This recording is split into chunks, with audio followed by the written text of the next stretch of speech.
Hey there, this is Perch, and talking about how to grow an audience.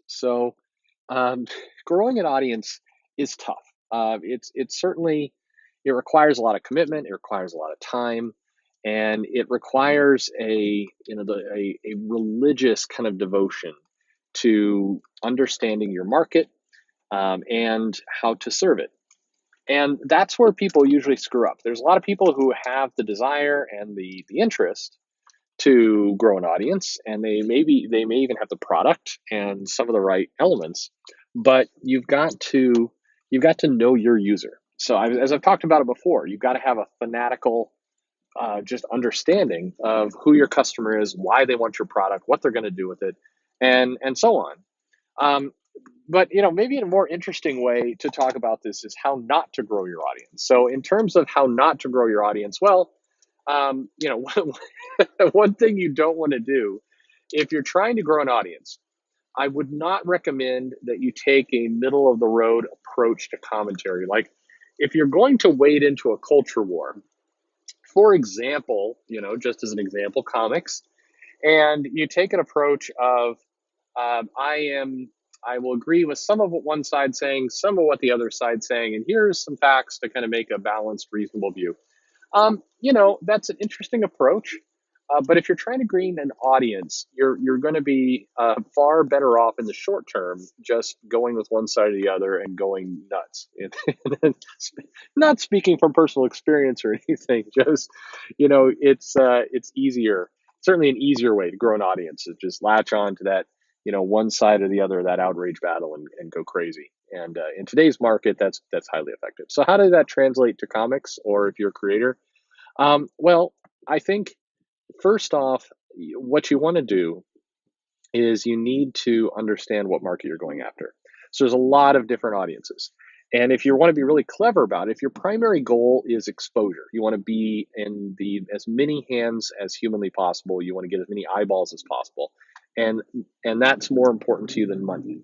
Now, eyeballs usually equal money, but if you're trying to go mass market, then what you want to do is you want to come out with a property that's going to appeal to the widest possible set of people.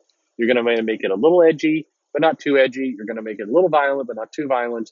You're going to want to try and just settle right in there to mainstream. And the way to do that, look at the movies that are making lots of money. Those are mainstream movies. Pattern your product after that. Um, Another way to do it might be to be more opportunistic and take a look at where is something being underserved. So today in comics, I think hands down, the big underserved audience is kids, and I think that you see a couple, Pilkey, Tillmeiger, who are just milking it in, or just making all kinds of cash from that audience. And one reason they're able to do that is that there is a very high demand and very low product going out to that audience. It's interesting if you go into a comic store, you see hundreds of comics on the shelves. I mean, there's too many. There's absolute flooding going on of comics every single month going on the shelf. There's more comics than the market will bear.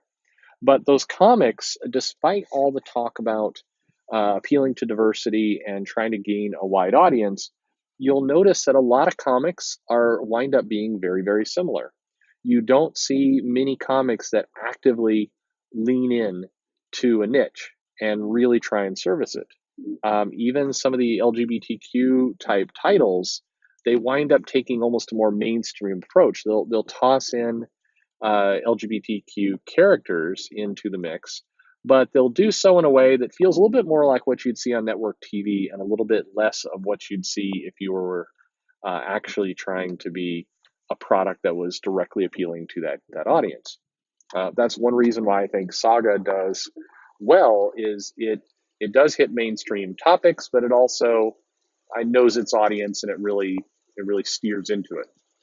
So, but kid content, um, there is clearly interest in comics for kids. It is by far a, a way to grow an audience fast, and kids tend to be fairly loyal, more loyal than people think. There's this kind of misnomer that goes out that you hear that appealing to kids is bad because kids will turn on you. They will like your product today and then stop liking it tomorrow. They're very fickle, and there's nothing that actually bears that out as true. In fact, so much the opposite, that a lot of toys and properties that kids had 20, 30 years ago, they carry into their adult life.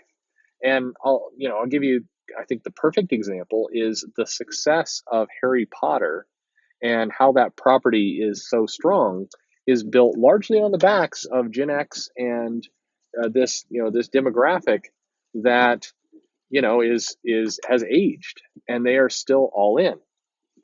That is the group that is still actively buying Harry Potter and really into that merchandise. If you look at the sales, it's not teens that are going all in on Harry Potter. In many cases, it's parents that are inflicting Harry Potter on their kids. But that that is that's an audience that was struck.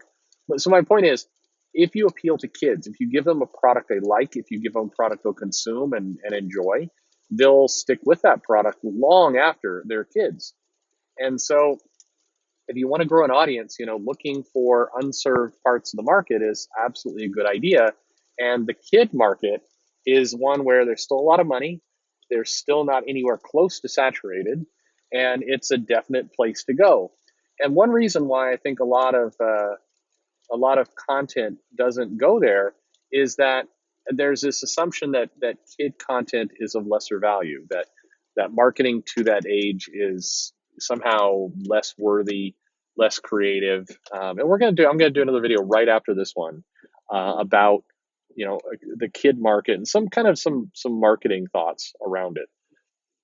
But going for a specialized audience and then being patient, understanding who's the market, what do they like, what are they after, what are they interested in, what kind of spending habits do they have. That's how you grow an audience. You thoroughly and aggressively figure out what matters, what impacts that group, and then you go for it. You don't waver.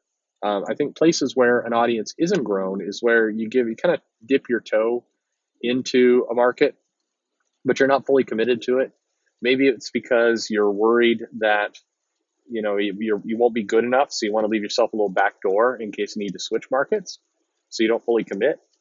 Or maybe you don't the passion isn't there. You don't really care about this audience. You just want the money for it, so you kind of half-heartedly go in on it, but you don't really belong. And I think that's another thing that you see happen quite often. But the key to growing your market, the key to finding an audience is focus. It's pick and go.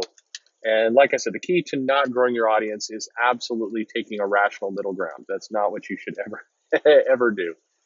Um, anyway, that's somebody asked, hey, what do you think about growing an audience? That's how you do it. That would be my pick.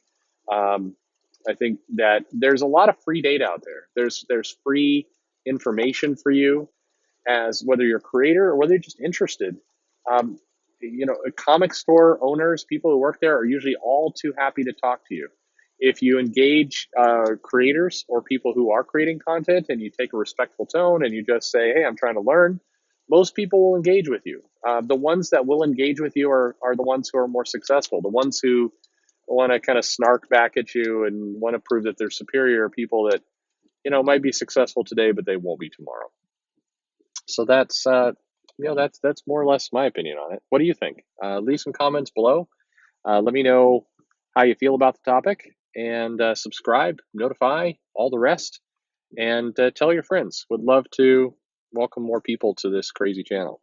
Thanks a lot.